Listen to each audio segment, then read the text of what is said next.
జొన్నలగడ్డ సిద్ధు అంటే చాలామంది ఎవర్రా అనుకుంటారు. కానీ డీజే టిల్లు అంటే మాత్రం టక్కున గుర్తుపడతారు. ఎందుకంటే అట్లుంటుంది మరి మనోడితోని. మనోడు సినిమాల్లోనే కాదు, బయట కూడా కాంట్రవర్సీలు క్రియేట్ చేస్తూ న్యూస్లో ట్రెండింగ్ అవుతూ ఉంటాడు. ఒక తబలా వాయించుకునే చిన్న ఆర్టిస్ట్గా తన కెరీర్ని స్టార్ట్ చేసి ఆ తర్వాత రైటర్గా మారి ఇప్పుడు డీజే టిల్లు సినిమాతో మంచి ఫాలోయింగ్ సంపాదించి స్టార్ హీరోగా మారాడు. అయితే రీసెంట్గా బొమ్మరిల్లు భాస్కర్ డైరెక్షన్లో జాక్ అనే సినిమా చేస్తున్న సిద్ధు మళ్ళీ మరో వివాదంలో ఇరుక్కున్నాడు. అలాగే ఆ మధ్య సిద్ధు వేరొక అబ్బాయితో లిప్లాక్ పెట్టినట్టుగా ఉన్న ఫోటో సోషల్ మీడియాలో వైరల్ అవగా అది చూసిన చాలామంది నెటిజన్లు 37 ఏళ్ళు వచ్చినా పెళ్లి చేసుకోకుండా ఇవేం పాడు పనులంటూ సినిమాల్లో హీరోయిన్స్తో రొమాన్స్ చేసే డీజే టిల్లు బయట మాత్రం అబ్బాయిలతోనే రొమాన్స్ చేస్తాడా అంటూ కామెంట్ చేయడం మొదలుపెట్టారు. అయితే ఇప్పుడు అసలు సిద్ధుకి డైరెక్టర్ భాస్కర్తో గొడవ ఏంటి? సాక్షాత్ మెగాస్టార్ చిరంజీవితోనే నటించే అవకాశాన్ని ఎందుకు వదులుకున్నాడు? హీరోగా అవకాశాల కోసం ట్రై చేస్తున్నప్పుడు సిద్ధు మొహం మీదే కాఫీ విసిరిన డైరెక్టర్ ఎవరు? గుంటూరు టాకీస్ సినిమాలో రష్మితో నిజంగానే బెడ్రూమ్ సీన్లో రొమాన్స్ చేశాడా అనే నమ్మలేని విషయాలను ఈ వీడియోలో తెలుసుకునే ప్రయత్నం చేద్దాం. వీడియో చాలా ఇంట్రెస్టింగ్గా ఉండబోతుంది. ఎక్కడ స్కిప్ చేయకుండా చివరి వరకు చూడండి. సిద్ధు జొన్నలగడ్డ 1988 ఫిబ్రవరి నెలలో సాయి కుమార్ శారదా దంపతులకు హైదరాబాద్లో జన్మించాడు. సిద్ధుకు చైతన్య అనే ఒక అన్నయ్య కూడా ఉన్నారు. ఈయన కూడా ఇప్పుడిప్పుడే సినిమా ఇండస్ట్రీలో ట్రై చేస్తూ క్యారెక్టర్ ఆర్టిస్ట్గా తన సత్తా చాటుకుంటున్నాడు. సిద్ధు అమ్మగారు ఆల్ ఇండియా రేడియోలో జాబ్ చేసేవారు. అప్పుడప్పుడు సిద్ధును కూడా రేడియో స్టేషన్కి తీసుకెళ్లేవారు. అలా వెళ్ళినప్పుడే రేడియోలో సాంగ్స్ వినడం వలన సిద్ధుకి మ్యూజిక్పై ఇష్టం పెరిగింది. ఆ తర్వాత పెద్దవుతున్న కొద్దీ ప్రభుదేవ, మైకేల్ జాక్సన్ వంటి డాన్సర్లను చూసి మంచి డాన్సర్ అవ్వాలనుకున్నాడు. అయితే దానికంటే ముందు సంగీతం మీద తనకున్న ఇష్టంతో వాళ్ళ అమ్మగారు సహాయంతో తబలా నేర్చుకున్నాడు. ప్రతిరోజు స్కూల్కి వెళ్ళి వచ్చాక తబలా క్లాసులకు వెళ్ళి 4 సంవత్సరాల పాటు తబలా నేర్చుకున్నాడు. కానీ 4 ఏళ్ళు తబలా నేర్చుకున్నాక సడన్గా డాన్స్, యాక్టింగ్ మీద ఇంట్రెస్ట్ పెరిగి 8వ తరగతి చదువుతున్నప్పుడు సమ్మర్ సెలవుల్లో డాన్స్ క్లాసులో చేర్పించగా మనోడికి ఫ్రెండ్స్ ఎక్కువగా ఉండడం వల్ల బయట తిరగడానికి వెళ్తూ క్లాసులకి డుమ్మా కొట్టేవాడు. ఇక 10th క్లాస్ వచ్చేసరికి సిద్ధు ఎప్పుడూ ఫ్రెండ్స్తో గ్రూపులుగా తిరుగుతూ కామెడీ చేస్తూ క్రికెట్ ఆడుతూ సరదాగా ఎంజాయ్ చేసేవాడని ఇతని ఫ్రెండ్స్ ద్వారా తెలిసింది. ఇక ఎప్పుడైతే తన ఇంటర్ కోసం చైతన్య కాలేజ్లో చేరాడో అప్పటి నుండి సిద్ధుకి యాక్టింగ్, మోడలింగ్ పైన ఇంట్రెస్ట్ ఏర్పడింది. దీంతో డాన్స్ క్లాసుల్లో కూడా జాయిన్ అవ్వగా సిద్ధుకి అక్కడ కొంతమంది సినిమాల్లో చిన్న చితక పాత్రలు చేసేవారితో మంచి పరిచయం పెరిగి ఎక్కడ ఆడిషన్స్ జరిగినా ఆ విషయాన్ని తెలుసుకొని సిద్ధు ఆ ఆడిషన్స్లో పాల్గొనేవాడు. కానీ సిద్ధు పేరెంట్స్ మాత్రం తన ఎడ్యుకేషన్ పూర్తవ్వనిదే ఎక్కడికి వెళ్ళకూడదనే కండిషన్ పెట్టడంతో తల్లిదండ్రుల కోసం హైదరాబాద్లోని హోలీ మేరీ ఇన్స్టిట్యూట్లో బీటెక్లో జాయిన్ అయ్యాడు. ఇక అలా ఒకవైపు చదువుకుంటూనే మరోవైపు మూవీ ఆడిషన్స్కి వెళ్తూ ఇంట్లో తెలియకుండా చిన్న చితక పాత్రలు చేస్తుండేవాడు. ఈ క్రమంలోనే నాగ చైతన్య యాక్ట్ చేసిన జోష్ మూవీకి ఆడిషన్ జరుగుతుందని తెలుసుకున్న సిద్ధు అక్కడికి వెళ్ళి ఆడిషన్ ఇవ్వగా ఇతని లుక్స్ ఇంప్రెసివ్గా ఉండడంతో 3 రౌండ్ల ఆడిషన్ తర్వాత ఆ మూవీ డైరెక్టర్స్ సిద్ధుని హీరో ఫ్రెండ్ క్యారెక్టర్కి సెలెక్ట్ చేశారు. అలా ఈ మూవీ చేసేటప్పుడు కొంతమంది అసిస్టెంట్ డైరెక్టర్స్ మరియు ఆర్టిస్టులతో సిద్ధుకి మంచి స్నేహం పెరిగి వారి ద్వారా ఎక్కడ ఆడిషన్ ఉన్నా చిన్న పాత్రలకి ఆర్టిస్టులు కావాలన్నా సిద్ధు అక్కడికి వెళ్ళి యాక్ట్ చేస్తుండేవాడు. ఇక జోష్ మూవీ 2009లో రిలీజ్ అయ్యి ఫ్లాప్ అవ్వడంతో సిద్ధు చేసిన పాత్రకి ఎటువంటి గుర్తింపు రాలేదు. ఈ క్రమంలోనే ఒక అసిస్టెంట్ డైరెక్టర్ సపోర్ట్తో రామ్ చరణ్ చేసిన ఆరెంజ్ మూవీలో యాక్ట్ చేయగా ఆ తర్వాత భీమిలి కబడ్డీ జట్టు, డాన్ సీను అని బ్యాక్ టు బ్యాక్ మూవీస్లో యాక్ట్ చేసిన తనకి ఎటువంటి ప్రయోజనం కలగకపోవడం, అప్పటికే బీటెక్ కూడా కంప్లీట్ అవ్వగా తన దృష్టిని పూర్తిగా సినిమాల వైపు సారించాలనుకున్నాడు. ఇక అలా తను ట్రై చేసేటప్పుడే మరోవైపు ప్రవీణ్ సత్తార్ అప్పటికే యుఎస్లోని ఐబిఎంలో 10 years పనిచేసి ఆ తర్వాత తనకి సినిమాలపై ఉన్న ఇంట్రెస్ట్తో ఆ జాబ్ని వదిలేసి హైదరాబాద్కి వచ్చి తన సత్తా చాటుకోవాలనుకున్నాడు. అలా తనే ప్రొడ్యూసర్గా, డైరెక్టర్గా ఎల్బిడబ్ల్యూ అంటే లైఫ్ బిఫోర్ వెడ్డింగ్ అనే మూవీని చేయాలనే ప్లాన్ చేసి రెమ్యునరేషన్ తీసుకోకుండా యాక్ట్ చేసే హీరోల కోసం వెతకగా 4 హీరోల్లో సిద్ధును కూడా వన్ ఆఫ్ ద హీరోగా సెలెక్ట్ చేయడం జరిగింది. ఇక ఎల్బిడబ్ల్యూ మూవీ 2011లో రిలీజ్ అయ్యి ఓకే టాక్ తెచ్చుకున్న ఆ తర్వాత సిద్ధుకి ఛాన్సులు రాలేదు.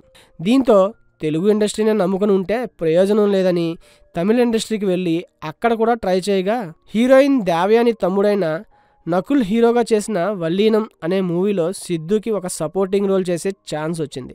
అలా ఈ మూవీ 2014లో రిలీజ్ అయి హిట్ అయిన సిద్ధుకి ఉన్న లాంగ్వేజ్ ప్రాబ్లం వల్ల తమిళ్ టెక్నీషియన్స్తో కమ్యూనికేట్ అవ్వలేక మళ్ళీ తన మకాన్ని హైదరాబాద్కి మార్చేశాడు.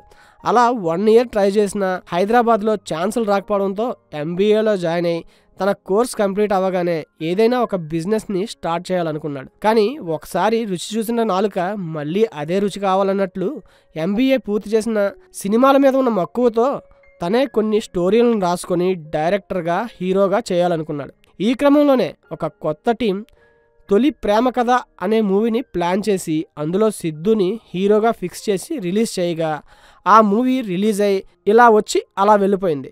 ఇక అలా ఆ వెంటనే ఐస్ క్రీమ్ 2 మూవీలో రామ్ గోపాల్ వర్మ సిద్ధుకి ఒక పాత్రని ఇవ్వగా ఆ మూవీ ద్వారా కూడా తనకి ఎటువంటి ప్రయోజనం కలగలేదు. దీంతో తనే డైరెక్టర్గా హీరోగా చేయాలని ప్రొడ్యూసర్స్ కోసం వెతకగా ఎటువంటి ఎక్స్పీరియన్స్ లేని సిద్ధుతో ఎవరు మూవీ చేయడానికి ముందుకు రాకపోయేసరికి ఇండస్ట్రీని వదిలేసి ఏదైనా జాబ్లో జాయిన్ అవ్వాలనుకున్నాడు. ఈ టైంలోనే తనతో LBW మూవీ చేసిన ప్రవీణ్ సత్తార్ గుంటూరు టాకీస్ మూవీ చేయాలని డిసైడ్ అయ్యి చాలామంది హీరోస్ని అప్రోచ్ అవ్వగా ఆ మూవీలో బోల్డ్ అండ్ అడల్ట్ కంటెంట్ ఉండడంతో ఎవరూ ఆ మూవీ చేసేందుకు ఒప్పుకోలేదు. దీంతో వేరే దారి లేక ప్రవీణ్ సత్తార్ సిద్ధుని అప్రోచ్ అవ్వగా రోగి కోరింది పెరుగన్నమే, డాక్టర్ చెప్పింది పెరుగన్నమే అన్నట్లు సిద్ధు తనకి వచ్చిన అవకాశాన్ని వినియోగించుకోవాలని ఒప్పుకున్నాడు. ఇక అలా ఎప్పుడైతే Guntur talkies movie trailer release అయిందో అది చూసిన యూత్ అంతా రష్మి అందాల ఆరబోతికి ఫిదా అయి ఎప్పుడెప్పుడు ఆ మూవీ చూడాలని ఎదురు చూడడం మొదలుపెట్టారు. ఇక అలా ఈ మూవీ 2016లో రిలీజ్ అయి హిట్ అయిన ఇండస్ట్రీలో ఉన్న కొంతమంది వ్యక్తులు సిద్ధుపై అడల్ట్ హీరో అనే ముద్ర వేసి తనని ఎదగనివ్వకుండా చేయడంతో ఏ ప్రొడక్షన్ హౌస్ కూడా ఇతనితో మూవీ చేసేందుకు ముందుకు రాలేదు. అలా తను ఒక మూవీ హిట్ కొట్టినా ఆ తర్వాత 3 సంవత్సరాల వరకు ఇంట్లోనే ఉండాల్సిన పరిస్థితి వచ్చింది. ఇక ఇది చూసిన తన స్నేహితుడైన డైరెక్టర్ ప్రశాంత్ వర్మ రాజశేఖర్తో తీయబోయే కల్కి మూవీలో నెగిటివ్ రోల్ని ఆఫర్ చేయగా ఇండస్ట్రీలో యాక్టివ్గా ఉంటేనే గుర్తింపు ఉంటుందని సిద్ధు ఆ మూవీ చేసేందుకు ఒప్పుకొని కంప్లీట్ చేయగా కల్కి మూవీ రిలీజ్ అయి ఓకే టాక్ మాత్రమే తెచ్చుకుంది. ఇక అలా వచ్చిన కొంత గుర్తింపుతో తను రాసుకున్న కృష్ణ అండ్ హిజ్ లీలా అనే మూవీ స్టోరీని క్షణం మూవీ డైరెక్టర్ రవికాంత్ డైరెక్షన్లో తను హీరోగా, రానా ప్రొడ్యూసర్గా ఆ మూవీని స్టార్ట్ చేశారు.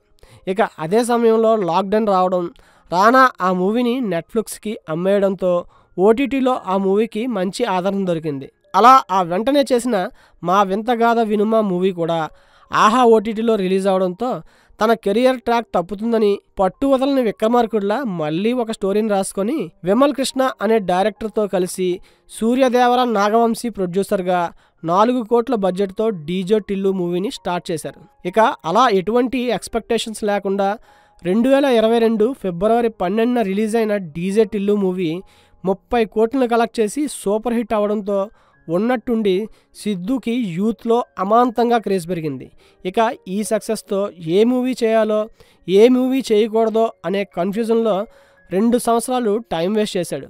దీంతో మళ్ళీ ప్రొడ్యూసర్ సలహా మేరకు డీజే టిల్లు స్క్వేర్ మూవీ స్టోరీని రాసుకొని మల్లికరావు డైరెక్షన్లో చేయగా ఆ మూవీ 130 కోట్లను కలెక్ట్ చేసి బ్లాక్ బస్టర్ హిట్ అయింది.